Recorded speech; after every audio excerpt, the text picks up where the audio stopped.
Et donc, nous allons un petit peu changer de sujet. Alors, il y a un adage en R&D et en développement de produits qui est le suivant. Quand quelqu'un vous montre des résultats de simulation, bah, personne n'y croit, sauf celui qui a créé le modèle. Et inversement, on dit toujours que quand quelqu'un présente des résultats de mesure, tout le monde y croit, bah, sauf celui qui a fait la mesure.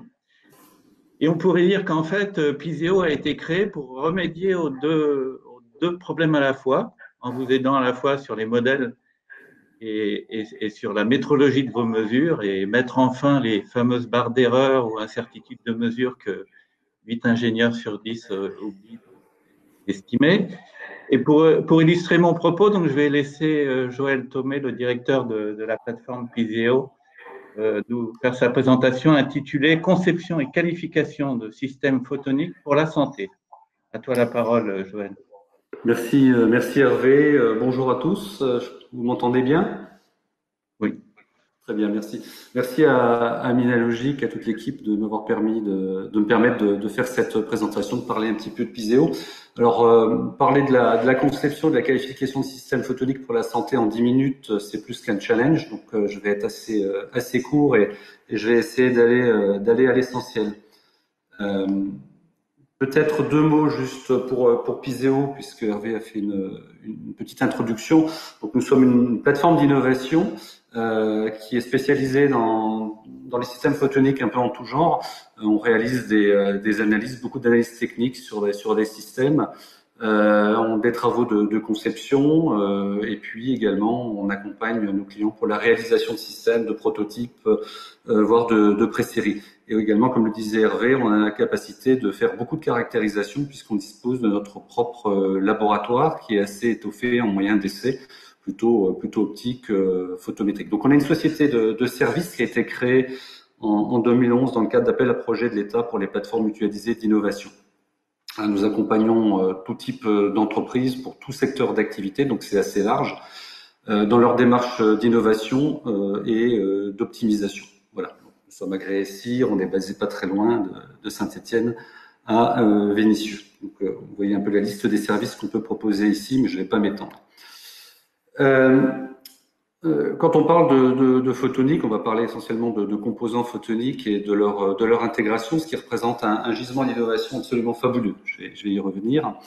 Et puis après, je parlerai un tout petit peu de ce qu'on entend, nous, par système photonique pour la santé, qui s'apparente aussi souvent au système pour les soins du corps. Je ne vais pas être trop dans les lasers de puissance, puisque c'est pas vraiment notre positionnement chez Piseo.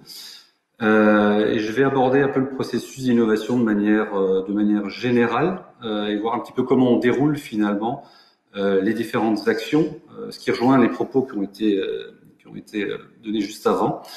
Et donc les écueils qu'on peut rencontrer, ou en tout cas toutes les étapes au travers desquelles il faut passer pour aboutir à quelque chose qui est validé.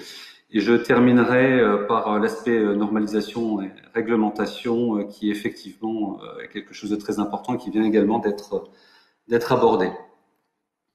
Alors la photonique et les différentes technologies ont énormément évolué ces dernières années. On a vu les lasers femtosecondes, mais ça comporte aussi d'autres composants comme les LED ou les diodes laser et tout ce qui contribue aussi à produire des images et notamment les capteurs d'imagerie. Ça peut être également les matériaux pour l'optique, les traitements de surface. Et pour revenir au laser femtoseconde, on sait qu'on peut faire de la microstructuration sur des composants optiques, ce qui peut être très intéressant pour contrôler les faisceaux optiques. Donc énormément de nouveautés ces 10-20 dernières années, ce qui permet d'envisager énormément d'innovations pour tout domaine d'application. Donc ensuite, intégrer ces composants dans des sous-systèmes qu'on peut appeler des modules et puis des systèmes plus élaborés.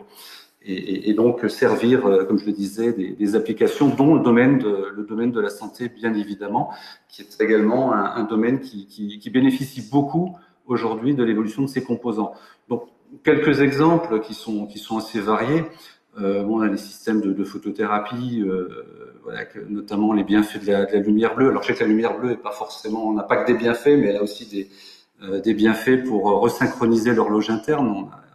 on est en contact avec des gens de l'INSERM notamment qui travaillent beaucoup, le professeur Claude Gronfier ici à Bron, sur ces sujets. Et puis, quand on traite de rayonnement optique aussi, il y a tout ce qui est traitement de la peau. Voilà, on sait que certaines longueurs d'onde, avec certaines doses, contribuent à la cicatrisation. Donc, il y a pas mal de sujets actuellement, donc avec l'intégration de LED ou de diode laser, par exemple, sur ce sujet. Bon, je pense qu'on connaît tous, maintenant, en allant chez le dentiste, les systèmes de polymérisation par LED UV. Voilà, il y a tout ce qui concerne les salles de chirurgie avec des projecteurs très particuliers pour voir dans la plaie et assez profondément dans la plaie, donc avec des niveaux d'éclairement très importants et puis des colorimétries aussi, donc un travail spectral assez important. Et puis des choses qui sont un peu à la mode en ce moment, qui sont liées à la désinfection des environnements dans le cas de l'épidémie de Covid qu'on connaît actuellement. Donc il y a beaucoup de choses qui apparaissent sur le marché avec des sources classiques assez puissantes de type à décharge, mais aussi des LED qui commencent à apparaître, des LED UVC. J'y reviendrai un peu tout à l'heure. C'est pas encore très efficace, mais ces petits composants permettent d'envisager de compenser leur faible efficacité. Et puis elles vont s'améliorer, ça on le sait. Un point aussi qui est la mesure de température. Je pense que vous avez tous vu que certaines organisations s'équipent de caméras thermiques pour faire des mesures de température sur le corps humain et pour détecter des gens potentiellement malades. Donc l'intégration de capteurs d'imagerie, de microbolomètres dans des caméras se développe beaucoup, notamment en Chine, un marché qui bouge beaucoup. Mais on sait aussi que faire de la mesure thermique avec ce genre d'appareil est assez risqué et si on s'y prend pas bien, on peut faire de très très grosses erreurs de mesure de température. Et puis il y a tout ce qui s'apparente aux endoscopes où on a aussi pas mal de choses qui bougent parce que les capteurs d'imagerie ont tendance à être de plus en plus résolus. Et donc, il faut retravailler l'intégration de ces composants et tous les systèmes optiques qui les équipent.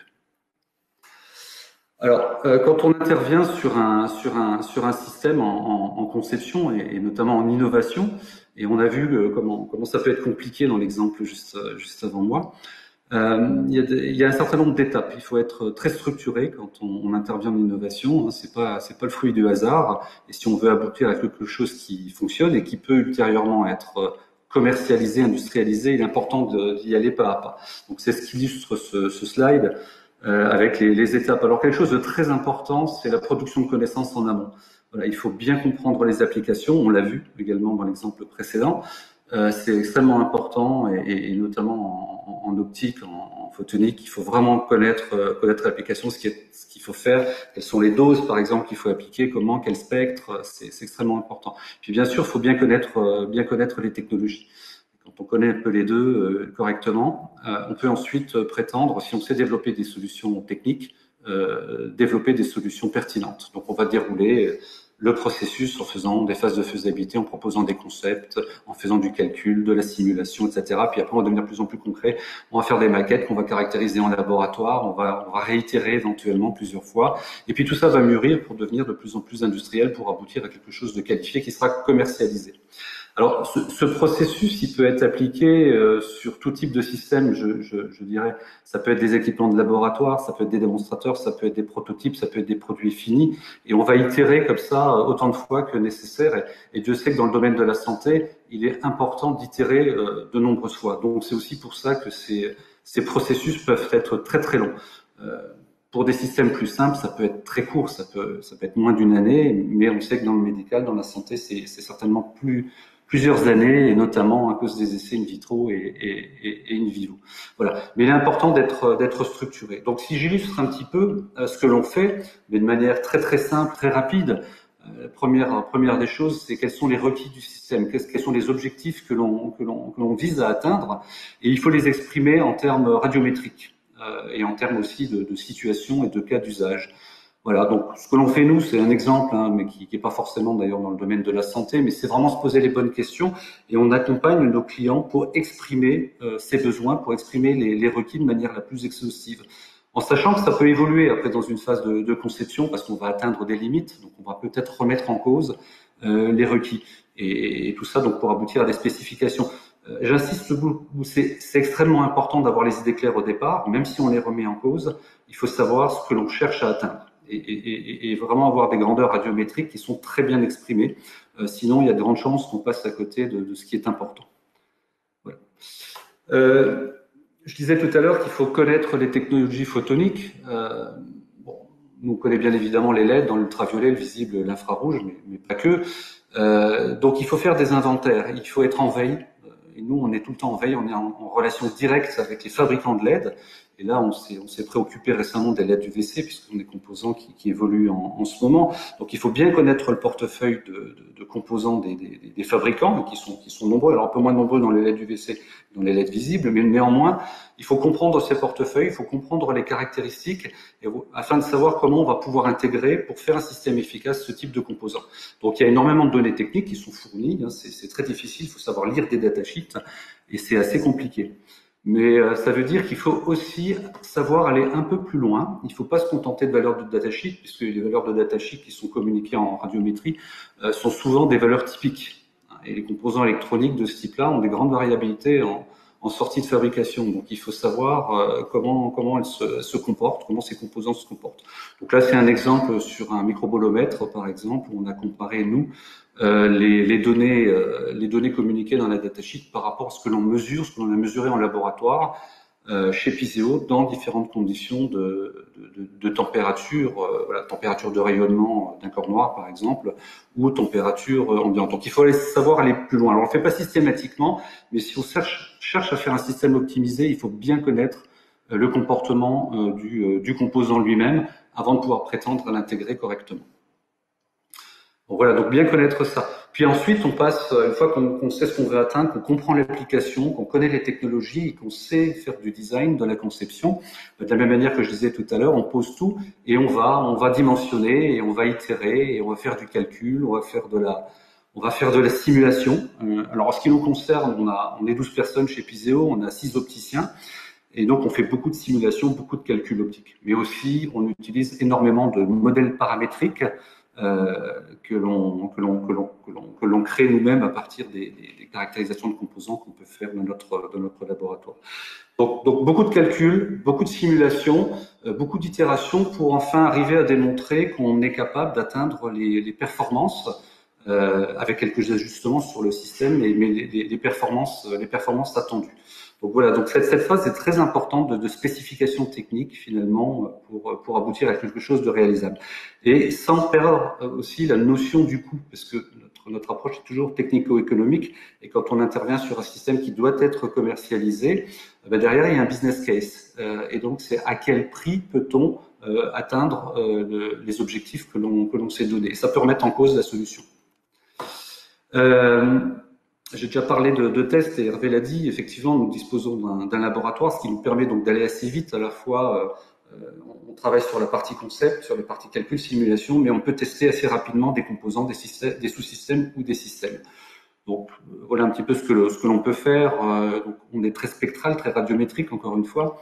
Là, on voit en haut à gauche un spectre d'émission de plusieurs vexels. Donc, on est aussi assez statistique. On va regarder la variabilité des performances de ces composants. Donc là, je crois qu'on a 930 ou 940 nanomètres, par exemple. Donc, on est équipé de spectroradiométres dans l'UV, le visible, l'infrarouge. Il faut se préoccuper aussi sur ces systèmes. Donc, si on est un peu plus au niveau du système intégré, des éclairements énergétiques qu'ils produisent dans le médical. Si on a un principe actif sur la peau, quels sont les niveaux en watts par centimètre carré que l'on produit avec des diodes laser? Quelle est l'uniformité?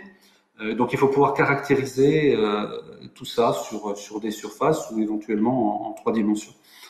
Il faut aussi connaître, quand on a des dispositifs qui intègrent des diodes laser par exemple, quel est le profil d'émission du système optique intégré. Comment va se répartir finalement ce qu'on pourrait appeler une tâche sur la peau ou autre support organique. Donc c'est extrêmement important de voir un petit peu comment on va homogénéiser notre effet, comment la dose va se répartir sur la surface.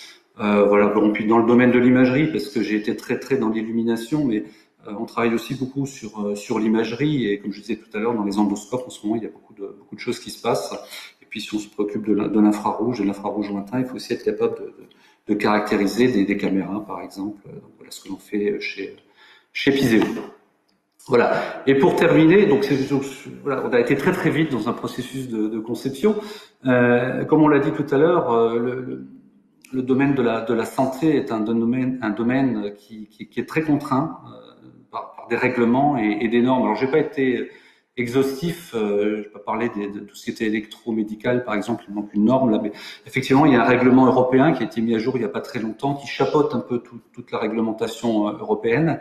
Et il y a des normes, alors des normes process ou des normes de sécurité produit qu'il faut connaître, qu'il faut intégrer très tôt dans le processus, parce qu'il ne s'agit pas à la fin du développement de se dire bah tiens finalement j'ai des contraintes normatives. Non, il y a des contraintes qui doivent s'anticiper et effectivement l'ISO 13485 permet de faire des analyses du risque très en amont des projets. Donc ça c'est ce qu'on pratique. Alors pas tout seul, on a des partenaires qui travaillent dans la réalisation de systèmes médicaux, mais ce sont des choses que l'on prend en compte avec nos clients très tôt dans le processus. Et puis après, on a des normes qui sont plus des normes de sécurité optique que l'on pratique beaucoup chez Piseo. On est accrédité, par exemple, pour les essais d'évaluation du risque photobiologique selon l'EN 62471. Donc, ce sont des choses que l'on peut aborder au niveau théorique très en amont des projets, de sorte à pas se retrouver effectivement avec un problème à la fin du projet, auquel cas ça peut coûter très cher parce qu'il faut recommencer. Même si c'est que partiellement. Et puis évidemment, les normes de sécurité laser, de la même manière, il faut connaître, ce sont des normes qui sont pas simples à interpréter, et que l'on connaît donc chez Piseo, que l'on pratique tous les jours. Donc c'est vraiment important. Donc au-delà de l'essai, c'est déjà comprendre ces méthodes d'essai, quelles sont les limites, quels sont les risques, pour pouvoir les intégrer dès le début de la phase de conception, avant de terminer par une qualification. Voilà, je ne sais pas si j'ai tenu les temps, si à peu près, je crois que ça a tenu à peu près, presque en 10 minutes, j'ai été très rapide, donc je suis à votre disposition aujourd'hui, si encore un peu de temps ou ultérieurement, n'hésitez pas à me contacter si vous avez des questions. Merci beaucoup, Joël.